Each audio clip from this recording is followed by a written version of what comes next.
জুলাই অভ্যুত্থানের মধ্যে দিয়ে যে গণতন্ত্রের যাত্রা শুরু হয়েছে, সেই গণতন্ত্রের যাত্রার প্রথম ধাপই হচ্ছে আগামী 12ই ফেব্রুয়ারি নির্বাচন। দুর্নীতি মুক্ত বাংলাদেশ, অসাম্প্রদায়িক বাংলাদেশ গঠনের যে যাত্রা বিএনপি শুরু করেছে, যারা নির্বাচনে ষড়যন্ত্র শুরু করেছে, যারা ধর্মকে অসৎ ব্যবহার শুরু করেছে, যারা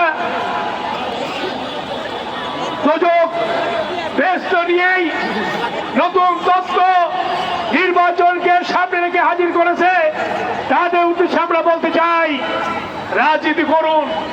রাজনীতিতে ধর্মের প্রবেশ কোনো প্রয়োজন নাই। বিএনপি আগামীতে বাংলাদেশের মানুষকে উন্নয়নের জোয়ার দিয়ে সমৃদ্ধ বাংলাদেশ গঠন করবে।